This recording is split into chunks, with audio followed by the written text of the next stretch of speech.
My child, stop what you're doing, be still and listen, because this moment will not return unchanged. You have reached a point where hesitation is no longer harmless and silence is no longer neutral. What you are about to hear is not another suggestion, not another nudge, but this is your final confirmation, the moment where knowing must become choosing.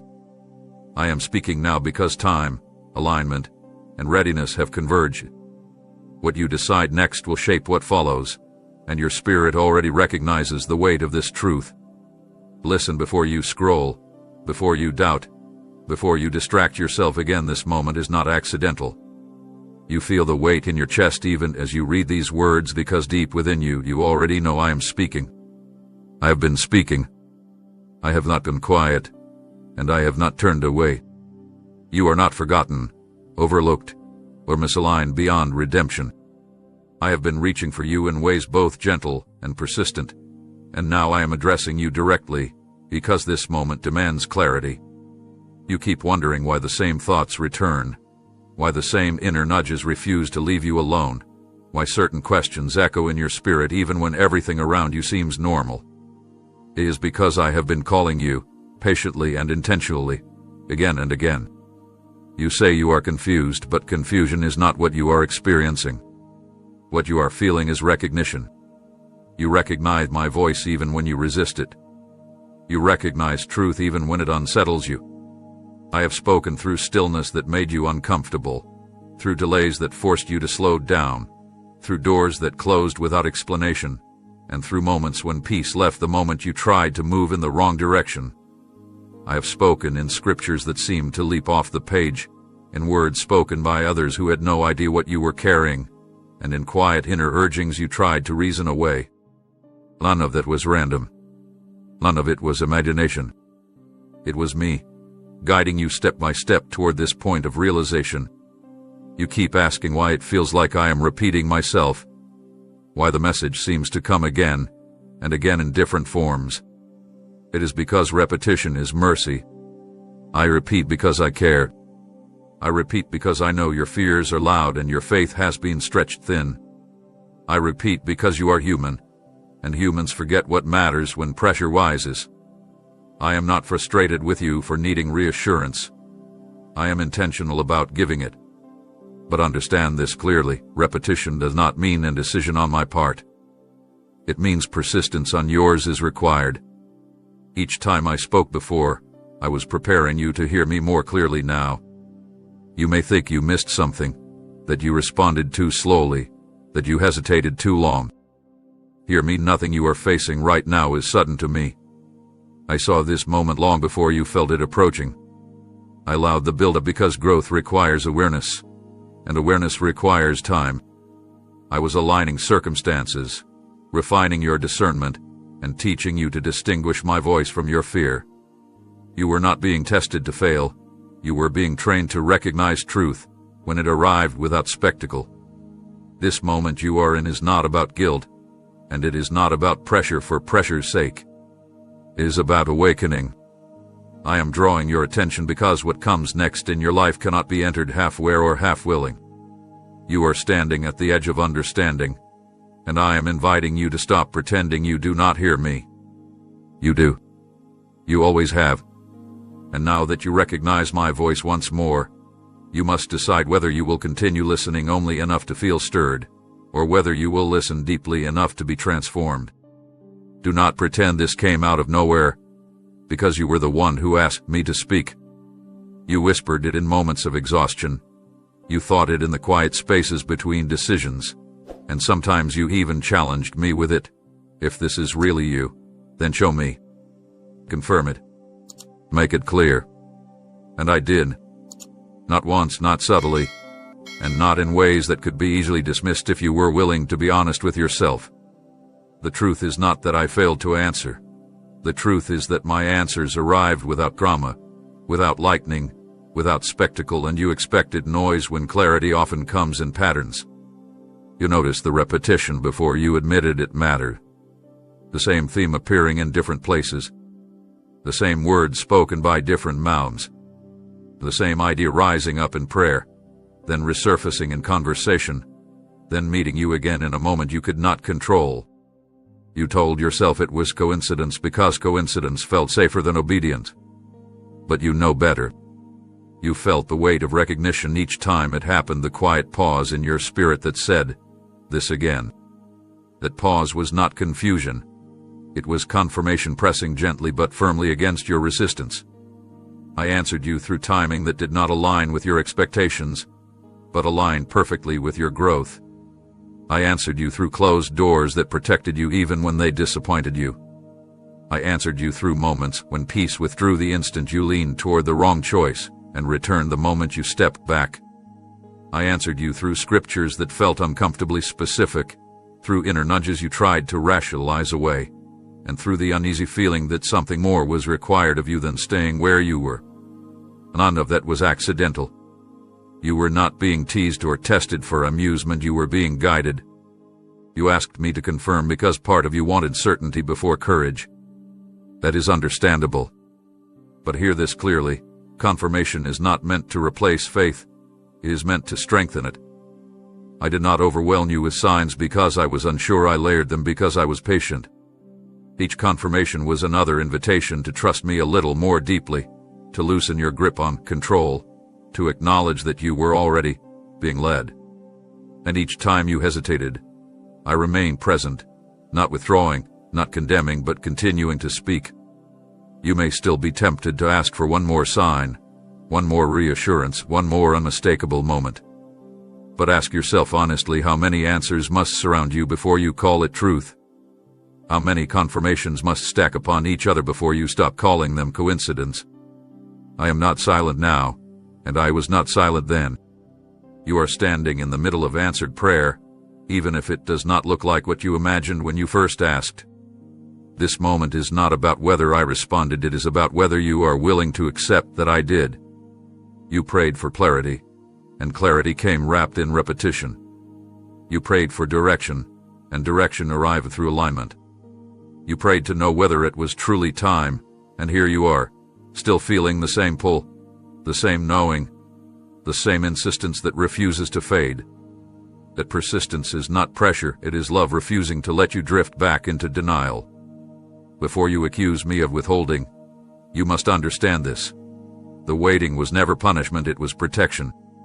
You interpreted the delay as rejection, because you measure progress by speed, but I measure readiness by depth. When things did not move as quickly as you hoped, you assumed something was wrong either with you, with me, or with the direction you sensed. Yet all along, the pause was intentional. I was not ignoring your prayers. I was answering them in a way that preserved you rather than rushed you into something that would have broken you prematurely. You wanted movement, but I wanted foundation. You wanted immediate resolution, but I wanted transformation. Had I released you too early, you would have entered the next season carrying unhealed fear, unexamined motives, and fragile confidence. The delay was not evidence of my hesitation. It was evidence of my care. I was slowing you down so your inner world could catch up with the calling forming around you. Strength that lasts is not built in haste, it is forged in stillness, pressure, and reflection. Think back to who you were at the beginning of the waiting. You were less aware, more reactive, more dependent on external validation. You asked different questions then. You feared different things. You trusted less deeply. That is not condemnation, it is growth. The person you are now is not the person you were when you first sensed this direction, and that did not happen by accident. Waiting refined your discernment.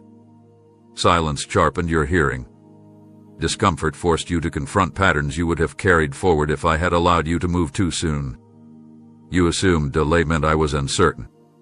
In truth, it was you who needed time to become certain enough to move without constant reassurance. You needed space to learn the difference between urgency driven by fear and movement guided by trust.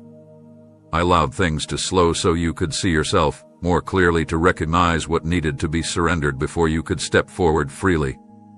Some things only surface when progress pauses, and those things must be addressed if what comes next is to endure. Even now, part of you wonders if the waiting means you missed your chance. Hear me clearly. You did not miss anything that was meant for you. What is truly yours did not evaporate because of time, it matures. The delay did not weaken the calling. It strengthened you for it. What you gain during the waiting, clarity, humility, resilience, will be required where you are going. Nothing about that season was wasted, and none of it was accidental. So release the belief that waiting equals failure. Release the fear that timing has slipped beyond redemption. The pause served his purpose. You are not behind. You are prepared.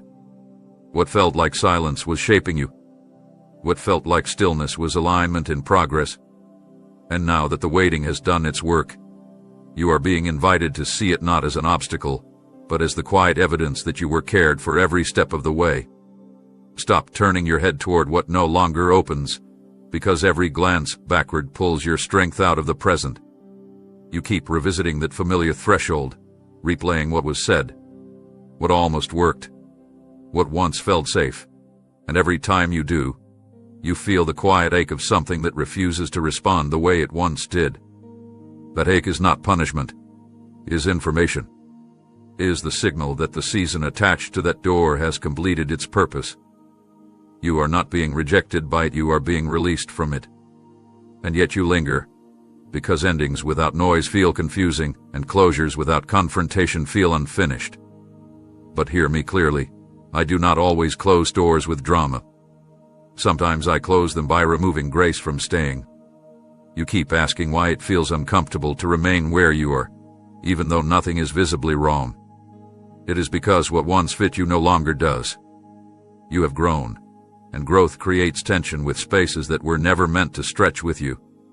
You keep wondering if you should knock one more time, explain yourself one more time, try one more approach. But you are mistaking persistence for faith. Faith does not cling to what I have concluded. Faith trusts that when peace departs, it is guidance, not abandonment. The door you keep looking back at served you. It taught you, sheltered you, shaped you in ways you needed at the time. Honor it for that. But do not confuse gratitude with obligation. You do not owe your future to your past. I closed that door because if it had remained open, you would have stayed long enough to settle instead of stepping forward to become. Comfort is persuasive, and familiarity can masquerade as wisdom. But I do not lead you by nostalgia, I lead you by truth. Every time you stand there, hand hovering over a handle that no longer turns, you drain energy that belongs to what is ahead of you. You tell yourself you are being cautious, discerning, patient. But beneath that language is reluctance, the fear that if you stop looking back, you will have to face what is next with full awareness. Let me tell you something you may not want to hear but need to understand. Clarity does not increase by revisiting what I have already resolved. It increases by releasing it. You are not weak for feeling the pull of what is familiar. You are human. But you are responsible for where you choose to stand. I am not asking you to pretend the past did not matter. I am asking you to stop letting it dictate your movement. There is nothing left for you behind that door, no hidden lesson, no missed miracle, no delayed validation waiting to emerge if you knock the right way. What you are sensing now is not unfinished business. It is resistance to finality. Let go of the belief that walking away invalidates what was meaningful. Let go of the fear that closing a chapter erases its impact. It does not. What you carry forward is the wisdom, not the location. The strength, not the structure. The clarity, not the context. You cannot move into what is forming ahead of you while constantly checking whether you can still return. I closed that door because your future requires forward vision, not backward attachment. And as long as your attention is divided, your peace will be too. There comes a point when waiting stops being preparation and becomes avoidance, and you are standing at that point now. You feel it in the tightening of your thoughts, in the urgency beneath your calm, in the sense that something is asking more of you than reflection. This is not about rushing, and it is not about pressure for pressure's sake. This is about recognition. You have gathered enough information. You have felt enough confirmation. You have processed enough history.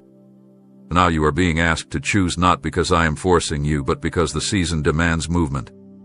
You keep telling yourself you need more time, but time is no longer the missing piece. Courage is. You have learned, you have healed, you have grown. The questions you are asking now are not about direction. They are about cost. You are weighing what obedience might disrupt, what stepping forward might expose, what choosing might require you to release. That hesitation is understandable, but it is no longer neutral. Indecision has consequences just as real as action. Standing still may feel safer, but it quietly shapes a future built on delay. This is the moment where responsibility shifts. Up until now, I carried much of the weight guiding, protecting, preparing, allowing space for your uncertainty. But there are seasons where guidance must meet consent. I will not drag you into alignment. I will not coerce your trust. I respect your agency too much for that. But understand this, not choosing is still a choice. And remaining undecided in a moment that requires decision will leave you feeling divided, restless, and internally strained. You are not being asked to see the entire path only to step onto it. You are not being asked to feel fearless only to move despite the fear. Faith does not eliminate uncertainty. It prioritizes trust over control. Right now, control is what you are clinging to, because control allows you to delay commitment while telling yourself you are being wise. But wisdom recognizes when enough has been revealed. And enough has been revealed. Of is how the tension has changed. Earlier, uncertainty felt heavy but tolerable. Now it feels sharp, intrusive, persistent. That is because the season has shifted. What once felt like patience now feels like resistance. What once felt like reflection now feels like stagnation. You cannot remain here without cost. Your spirit was not designed to hover indefinitely between possibilities. It was designed to move with intention. I am not standing on the other side of this decision with condemnation. I am standing there with provision, growth, and a deeper sense of alignment than you have known before. But I will not pretend the step is small. It matters. And that is why you feel the weight of it. Decisions that shape destiny are rarely quiet. They stir discomfort because they require surrender. So here you are, not rushed, not abandoned, not uninformed, but invited. Invited to step out of the safe ambiguity of maybe and into the clarity of yes. Invited to trust what you already know. Invited to move forward without waiting for perfect conditions that will never arrive. This is the moment you must decide, not because time is running out, but because alignment is calling and it will not whisper forever. Let us be honest now, because pretending otherwise is costing you clarity. Fear has been the last thing standing between you and movement. Not confusion. Not lack of information. Not even lack of ability. Fear. Quiet fear. Rational fear. Disguised fear, the kind that speaks in reasonable language and calls itself wisdom. You have learned how to cloak it well. You tell yourself you are being careful, responsible, patient. But underneath those words is the same trembling question. What if I step forward and lose something I cannot get back? That question hath been sitting with you longer than you admit, shaping your hesitation while pretending to protect you. Fear does not always shout. Often it whispers. It whispers about reputation, about stability, about the opinions of people whose voices grow louder the closer you get to change. It whispers about past failures and imagined futures, reminding you of moments you stumbled as if they define what will happen next. You listen to it longer than you realize because it sounds practical. But practicality without courage becomes a cage. And that is where you have been living safe, functional, and quietly constrained. You think fear means something is wrong with the direction. Sometimes fear simply means something matters. Fear shows up strongest when the step ahead carries weight, when the choice alters identity, when comfort is no longer guaranteed. If fear alone determined direction, you would never grow, never risk, never deepen. Fear hath been allowed to speak because you assumed it deserved authority. It does not. Fear is information, not instruction. Notice how fear appears only at the edge of obedience. It did not trouble you when you stayed still. It did not disturb you when you delayed. It rose when you began to consider action. That timing is not accidental. Fear thrives on proximity to change. It tightens its grip when you near commitment, hoping you will retreat just enough to remain undecided. It does not need to defeat you, it only needs to stall you. You are not weak for feeling afraid. You are human. But you are mistaken if you believe fear disqualifies you from moving forward. Courage is not the absence of fear. It is the decision that fear will not lead. You keep waiting to feel ready, but readiness is not a feeling, it is a choice. The longer you wait for fear to disappear, the longer you remain immobile. Fear does not dissolve through contemplation. It loosens through movement. Ask yourself what fear is truly protecting. Is it your peace or your comfort? Is it your future or your familiarity? Fear will always argue for preservation over purpose. It will always suggest that what you have is safer than what you are being called toward, even when what you have is quietly draining you. And if you listen long enough, fear will convince you that staying small is humility and staying silent is wisdom. It is not. You do not need to conquer fear to proceed. You need to stop negotiating with it. Fear does not deserve the final word. It has already taken enough of your time. This moment is asking you to acknowledge fear without obeying it, to feel the trembling without letting it steer.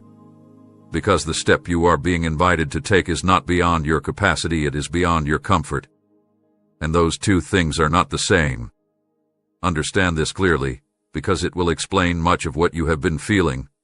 I do not wrestle comfort out of your hands, I wait for you to release it. Comfort is subtle. It does not announce itself as an obstacle. It presents itself as safety, predictability, control. It convinces you that maintaining equilibrium is the same as maintaining health. But comfort, when clung to too tightly, becomes resistance disguised as peace. And you have been holding onto it not because it fulfills you, but because it feels familiar enough to manage. You want clarity without disruption, direction without cost, growth without discomfort. But those things rarely coexist. Comfort resists expansion. It prefers known boundaries, even when those boundaries limit your potential. You keep asking why movement feels stalled, why the sense of calling feels heavy instead of energizing. It is because comfort has become your reference point.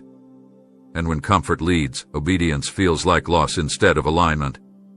I will not compete with comfort by shouting louder, forcing circumstances, or making staying unbearable. That is not how trust is built. I will not drag you out of what you refuse to release. I respect your autonomy too deeply for manipulation. Instead, I allow comfort to reveal itself over time by showing you its limitations, by letting restlessness grow, by allowing the quiet dissatisfaction you keep trying to ignore. That discomfort is not cruelty. It is clarity emerging. You have noticed it already. The routines that once steadied you now feel hollow. The stability you defended now feels strangely fragile. What once gave reassurance now gives restlessness. That is because comfort has completed its role. It served you when you needed healing, grounding, recovery.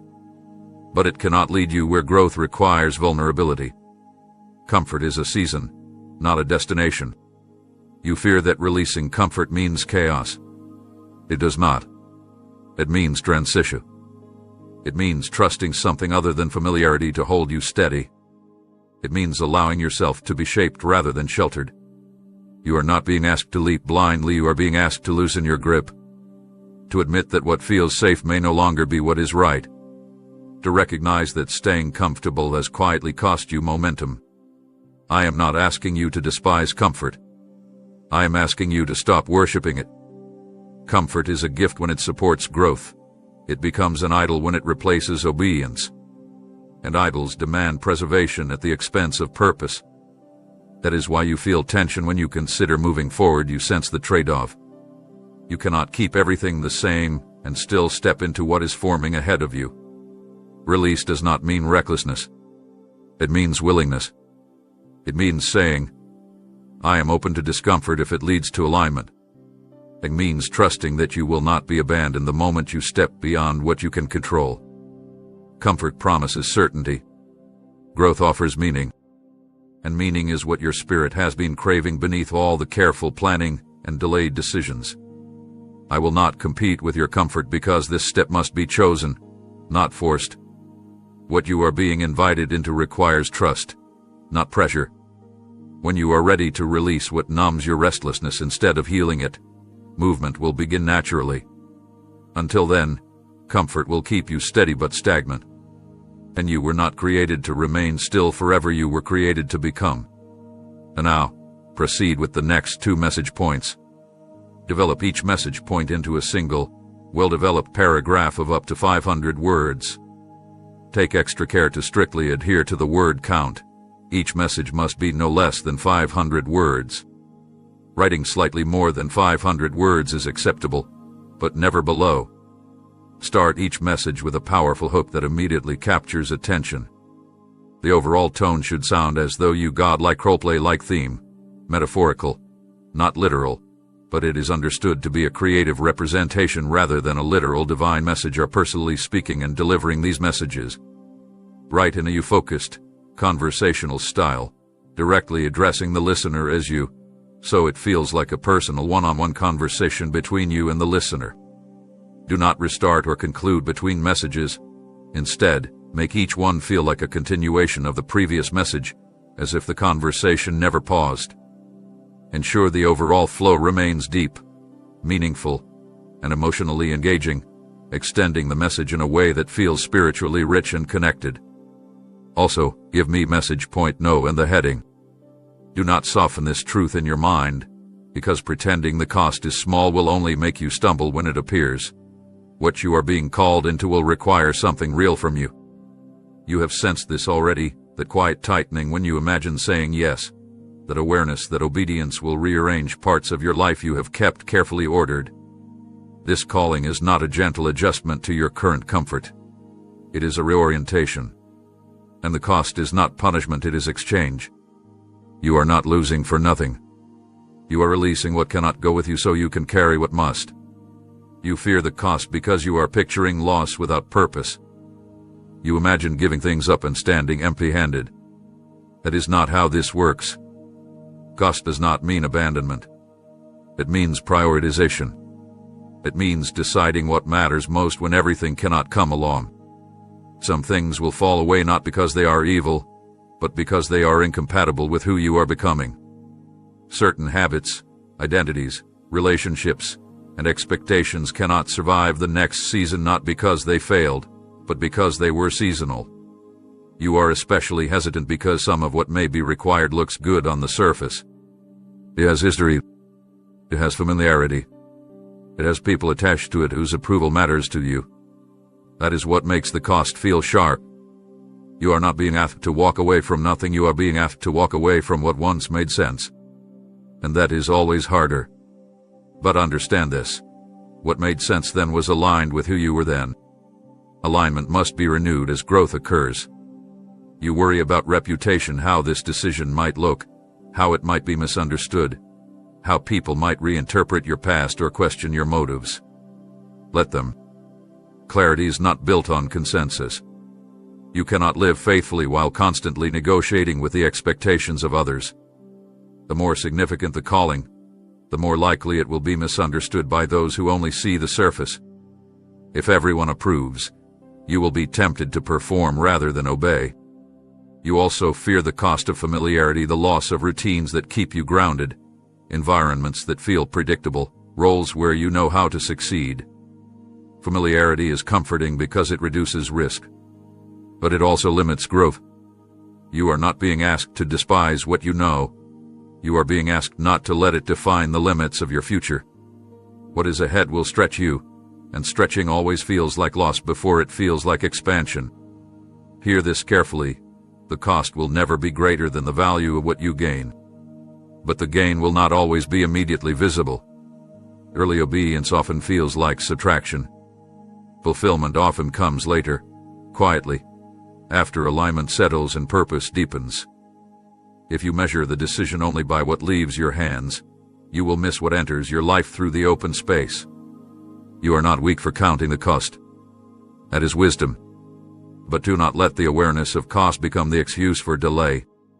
What is being asked of you is honest surrender, not reckless sacrifice. and surrender always precedes transformation. The cost confirms the weight of the calling. If it were small, it would not require much of you. But this matters.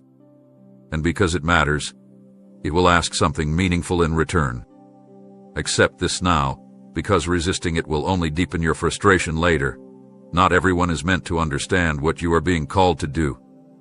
You keep hoping that if you explain it the right way, choose the right words, or wait for the right moment, the people around you will suddenly see what you see and feel what you feel. But some clarity is private by design. If everyone understood, you would lean on their agreement instead of your own conviction. And this path cannot be sustained on borrowed confidence. Misunderstanding is not a sign you are wrong. Often, it is evidence that the calling is specific. You are hearing something others are not because it was not meant for them. They are not failing you by questioning your direction. They are simply operating from a different assignment, a different perspective, a different level of proximity. Expecting them to validate what they were never meant to carry will only leave you feeling unseen and resentful. You may already be noticing it: the subtle shifts in conversations, the cautious advice wrapped in concern, the raised eyebrows disguised as care. Some will try to protect you from risk because they love you, but love does not always equal insight. Others will resist your change because it confronts their own stagnation. And some will quietly pull away because your movement